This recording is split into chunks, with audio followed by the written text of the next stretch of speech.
De retour à la maison, Marilyn et Nicolas retrouvent Baptiste. L'enfant est complètement dépendant de ses parents et nécessite une attention de tous les instants.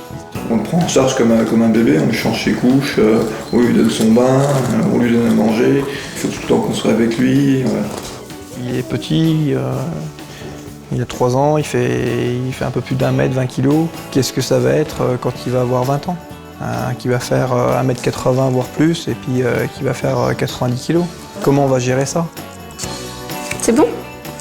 C'est une maladie où à 5 ans, 10 ans, c'est toujours des bébés, même à 20 ans, ils grandissent pas dans leur tête, ils sont toujours des bébés. Moi, c'est ce qui me préoccupe le plus maintenant.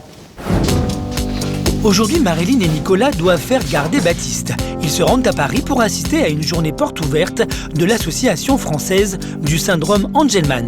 Là-bas, ils pourront rencontrer d'autres malades, plus âgés que Baptiste, afin de répondre à une question qui les obsède, celle de l'avenir de leur fils. Trouveront-ils vraiment les réponses qu'ils attendent ? On va voir les familles avec des enfants plus grands. Ouais, j'espère qu'il va y avoir des adultes. Après la matinée consacrée aux avancées de la recherche sur le syndrome Angelman, Nicolas et Marilyn peuvent enfin échanger avec d'autres familles. Dans la cour, le couple fait la connaissance de Nicolas, un malade adulte. Nicolas et Marilyn s'y étaient un peu préparés, mais la réalité est là. Oui, Nicolas, je vois. Il marche, mais... Oui. Et tu me montres les photos ? Voilà. Nicolas, on a appris qu'il avait le syndrome d'Angelman quand il a eu 13 ans. C'est passé 13 ans. Parce qu'en fait, il a 29 ans. Donc à l'époque, quand il était petit, c'était pas encore connu. Là, il y a la fameuse photo où il fait du ski. Donc il a fait beaucoup de choses petit. Pour le jeune couple, le choc est rude. Ils viennent de réaliser que Baptiste pouvait lui aussi se retrouver un jour en fauteuil roulant. On voit qu'il est costaud, qu'il Oui, voilà, c'est ça qui fait peur en fait. Ah bien sûr, ça nous projette dans l'avenir. Je vois bien Baptiste avec un visage d'adulte, en ayant grandi, forci. Et je me dis, ben voilà, quoi, plus tard, ça sera sûrement le fauteuil. On sait par quoi on va passer. On se projette. C'est pas évident. Plus tard, l'épreuve continue pour Nicolas et Marilyn. La rencontre avec une mère dont les 2 filles sont malades réveille toutes leurs craintes concernant leur futur bébé. On savait pas qu'une famille avait 2 enfants. On est plusieurs, ouais. Ah d'accord, ok. On n'est pas nombreux, heureusement. Oui, ouais. Tu peux voir qu'est-ce que tu sais faire comme geste? Qu'est-ce qu'il te reste? La fête. Voilà, la fête. Toi, c'est gâteau.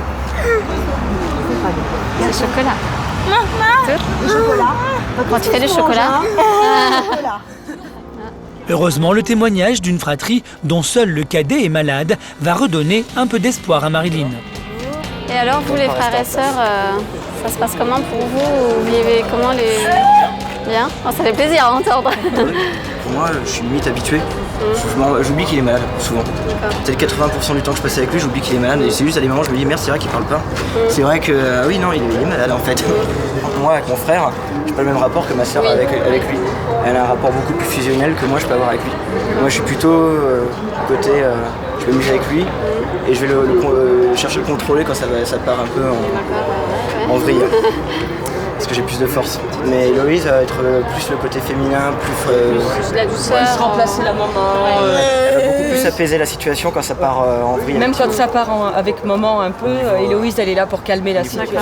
La journée a été difficile. Marilyn et Nicolas envisagent maintenant l'avenir avec Baptiste avec plus de lucidité. Auront-ils le courage de surmonter toutes les épreuves qui les attendent encore ?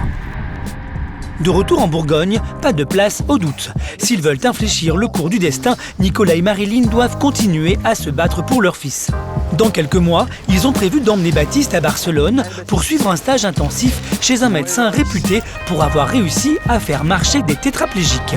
Coût du stage, 6 000 € et ils vont devoir lever des fonds. Je ne pensais pas un jour devoir autant m'investir dans une association, devoir aller au contact des personnes, devoir limite demander de l'argent, parce que c'est ça, l'association, le but c'est de récolter des fonds.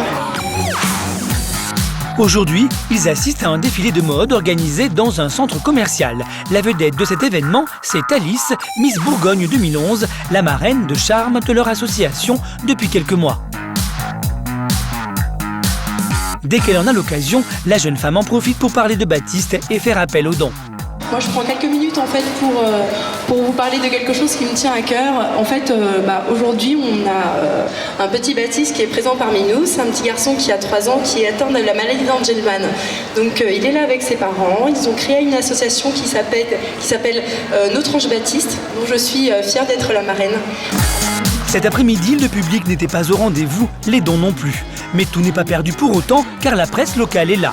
Nicolas et Marilyn en profitent pour communiquer sur leur combat. Vous avez fait quel genre d'action jusqu'à présent pour récolter des fonds pour le petit? Donc notamment on a fait un loto fin octobre. On a fait aussi une vente de muguet là, il y a 3 semaines. Pour le couple, faire connaître la maladie, c'est un moyen de sortir de leur isolement. Quand je me déplace sur des événements comme celui-ci, donc défilés ou n'importe, rencontre avec des partenaires, j'en touche un petit mot. Donc ils entendent l'association, Baptiste, ça finit par rentrer. Les gens vont savoir qu'il y a une association, qu'il y a cette maladie qui est très peu connue, c'est un Angelman, personne n'en parle. Une fois que les gens vont commencer à assimiler ça, ils vont peut-être s'intéresser. Fonctionner sans association, c'est pas possible. À savoir que Baptiste, il génère des frais énormes, on va dire entre 10 et 15 000 euros par an de frais qui ne sont pas pris en charge. Donc pour un couple comme nous, c'est pas possible de financer ça. L'argent, c'est l'éternel problème, le nerf de la guerre pour les parents de Baptiste. Toutes les consultations chez les spécialistes coûtent cher. Or, il faut continuer à stimuler Baptiste avant qu'il ne grandisse et que la marge de manœuvre se réduise. Allez, En avant. on va dire bonjour. Chaque week-end, en fin d'après-midi, Baptiste se rend à sa séance pas devant. Une méthode dans laquelle ses parents placent de grands espoirs. Bonjour. Ça va et vous? Oui. Allez, tu sais où c'est? Allez, on y va. Je suis la pendule tic. Je suis la pendule tac. On dirait que je mastique. Je mastique des moustiques. Cette méthode globale, mise au point par Béatrice Padovan, s'appuie sur une idée simple. Le processus évolutif de la marche prépare au langage, qui lui-même prépare l'élaboration de la pensée. Allez. Ces messieurs me disent, trempez-la dans l'eau. En fait, on fait repasser l'enfant par toutes les étapes du développement, de toutes les étapes du développement de la marche, en fait. Allez, sur le ventre. Allez, l'étoile. Grâce à cette méthode, Baptiste a déjà accompli des progrès inespérés. Et pour descendre jusque sur terre, l'étoile a mis sa robe à fleurs. Il a énormément progressé depuis qu'il vient. C'est vrai qu'au tout début, en fait, il tenait assis, mais ne se déplaçait pas du tout. Et là, en fait, il a acquis le roulé, le 4 pattes et maintenant la position debout. Des progrès qui encouragent aujourd'hui ses parents à poursuivre l'effort. Allez, maman. Au début de la méthode pas devant, ça a été un petit peu dur parce que Baptiste est récalcitrant, surtout à se laisser faire, il n'avait pas du tout envie, mais dès qu'on a vraiment attaqué les méthodes, les progrès sont venus très très vite. Ça nous a sauvés en quelque sorte. Mâche, mâche, le pain. Quand on est confronté à une maladie telle que le syndrome d'Angelman, je crois qu'on est prêt à tout essayer, on est prêt à croire en tout pour sauver son enfant. Donc oui, moi j'y ai cru et les résultats sont là. Donc la preuve en est que ça marche. Baptiste pourra-t-il un jour surmonter définitivement la maladie ?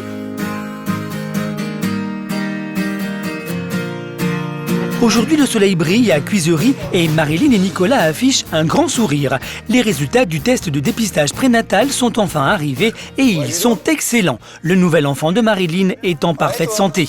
Les heureux parents appellent tout leur entourage. Ah, qu'est-ce que tu veux? Elle veut pas retourner au boulot, j'essaye de la chasser mais elle veut pas. Ah bah écoute. Elle veut écouter. Ouais mais elle veut écouter tout ce qu'on a à se dire, c'est pour ça. Ah, qu'est-ce qu'elle a à me dire? C'est à propos des examens? Oui, on a eu les résultats. Alors, tout est bon, il n'y a pas de maladie ni comme Baptiste, ni autre sur le cariotype.